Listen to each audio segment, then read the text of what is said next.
Hello everyone. তো আজকেও দুটো রেসিপি নিয়ে চলে আসলাম। আজকের রেসিপি হচ্ছে বেগুন আলু দিয়ে মাছ আর উচ্ছে ভাজি। তো তোমরা দেখতে পাচ্ছ এখানে সব কিছু রেডি আছে। মশলা, পানি, নুন সব রেডি করে এখানে ভাত চড়িয়ে দেওয়া হলো। আর এখানে মাছে হলুদ আর নুন মাখিয়ে মাছটা এবার ভাজা হবে। মাছটা একটু কড়া করে ভাজতে হবে যাতে টেস্টটা একটু সুন্দর আসে। আর এই মাছটা হলো ভাঙন মাছ, তো আমাদের বাড়ির খুবই ফেভারিট একটা মাছ। তো তোমরা ভালো করে মশলাটা মাখিয়ে নেবে যাতে মাছের পুরো একদম ভিতর পর্যন্ত যায়, নাহলে টেস্ট আসবে না। তো তারপর কড়াইতে তেল গরম করে একদম কনকনে গরম করে তারপরে মাছগুলো দেবে, নাহলে মাছগুলো জড়িয়ে যাওয়ার ভয় থাকে। তো একে একে মাছগুলো দিয়ে দিচ্ছে, লাস্টে লেয়ারটা দিয়ে দিলাম। তারপরে সবজিগুলো কাটাকাটি করে নেব। এখানে উচ্ছে ভিতরের দানাগুলো যেহেতু পাকা পাকা ছিল, তো দানাগুলো বাদ দেওয়া হলো। আর আলুগুলো ছোট ছোট করে কেটে আর উচ্ছেগুলো পাতলা পাতলা করে কেটে এখানে ধোয়ার জন্য নেওয়া হলো। সাথে পেঁয়াজ ছিল আর মাছের মাথা ছিল, মাছের মাথার হাফ অংশ কিছু ছিল। এখানে ভালো করে পরিষ্কার করে ধোয়া হয়ে গেল। আর এখানে আমাদের মাছ প্রায় রেডি। তো দেখছো কেমন কচকচে করে ভাজা হলো, লাল লাল করে একদম।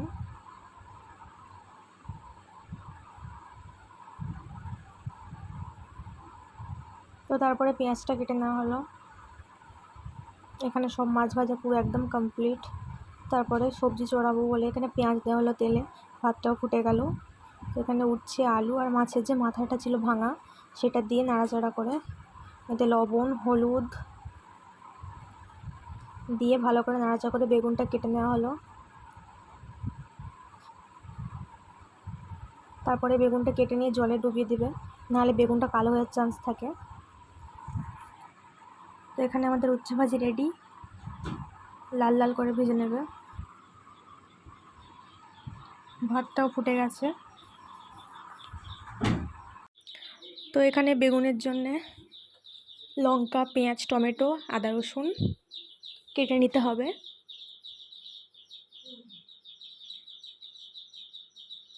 তো ওখানে কাটাকাটি সব রেডি। তারপরে সরিষার তেল গরম করে তাতে পেঁয়াজ, লঙ্কা কুচি, টমেটো, আলু দিয়ে ফার্স্টে নেড়ে নিতে হবে। তারপরে একে একে আদা রসুন বাটা, টমেটো কুচি,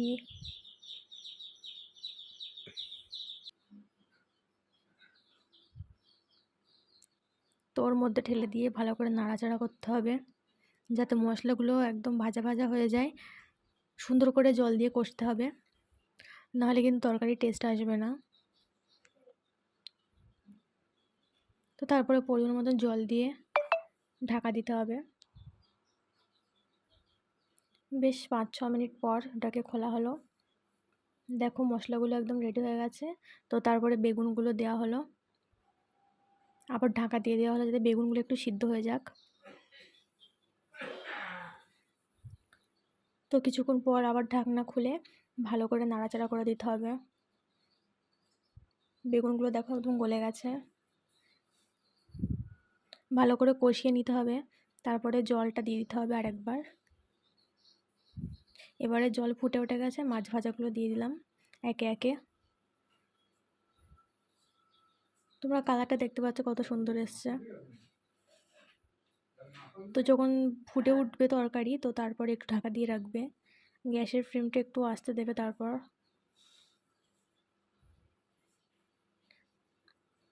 এখানে দেখো আমাদের তরকারি কিন্তু একদম রেডি।